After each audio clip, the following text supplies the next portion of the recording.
વિદ્યાર્થી મિત્રો, આજે તારીખ 26 જૂન 2025 ગુરુવાર. આજના દિવ્ય ભાસ્કરમાં પ્રસિદ્ધ થયેલ ડેઇલી કરંટ અફેર્સ આ મુજબ છે. નંબર 1, આઈઓસીના પ્રથમ મહિલા પ્રમુખ. ઝિમ્બાબ્વેના ક્રિસ્ટી કોવેન્ટ્રી આંતરરાષ્ટ્રીય ઓલિમ્પિક સમિતિના પ્રમુખ બન્યા છે. તેઓ આ પદ પર નિયુક્ત થનાર પ્રથમ મહિલા અને આફ્રિકાના પ્રથમ વ્યક્તિ છે. તેમણે જર્મનીના થોમસ બાખનું સ્થાન લીધું છે. નંબર 2, પરમાણુ કટોકટી કવાયત.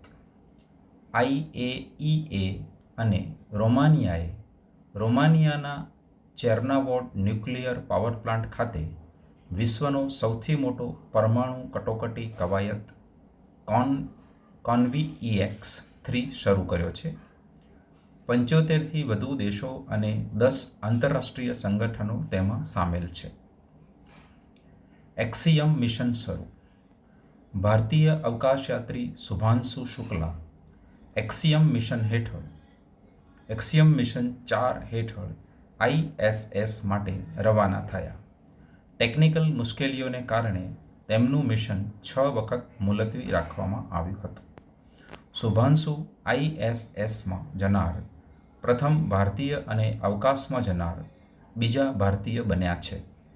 નંબર 4, SDG રેન્કિંગમાં ભારત ટોચના 100 દેશોમાં.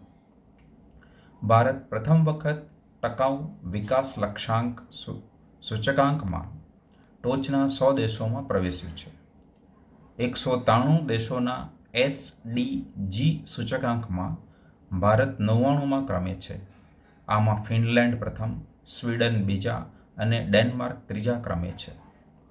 નંબર 5, વૈશ્વિક શાંતિ સૂચકાંક. વૈશ્વિક શાંતિ સૂચકાંકમાં ભારત 115મા ક્રમે છે.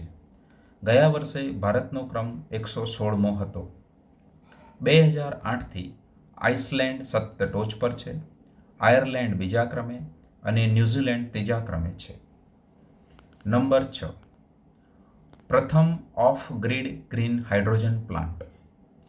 અદાણી ન્યૂ ઇન્ડસ્ટ્રીઝ લિમિટેડે ગુજરાતના કચ્છમાં દેશનો પ્રથમ off grid 5 megawatt green hydrogen plant શરૂ કર્યો છે. આ પ્લાન્ટ સંપૂર્ણપણે સૌર ઉર્જા પર આધારિત છે. નંબર 7, ભારતમાં રેર બ્લડ ડોનર રજિસ્ટ્રી તૈયાર. ભારતમાં પહેલીવાર રેર બ્લડ ગ્રુપ ધરાવતા દર્દીઓ માટે રાષ્ટ્રીય સ્તરની રેર બ્લડ ડોનર રજિસ્ટ્રી તૈયાર કરવામાં આવી છે.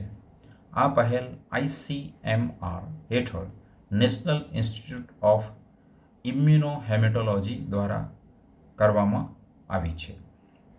નંબર 8, લલિત ઉપાધ્યાય હોકીમાંથી નિવૃત્તિ લે છે. 2 વખતના ઓલિમ્પિક મેડલ વિજેતા લલિત ઉપાધ્યાય આંતરરાષ્ટ્રીય હોકીમાંથી નિવૃત્તિ લે છે. તેમણે બેલ્જિયમ સામે પોતાની છેલ્લી મેચ રમી હતી. લલિતે પોતાની આંતરરાષ્ટ્રીય કારકિર્દીમાં કુલ 67 ગોલ કર્યા છે. નંબર 9, જાહ્નવી અવકાશની યાત્રા કરશે.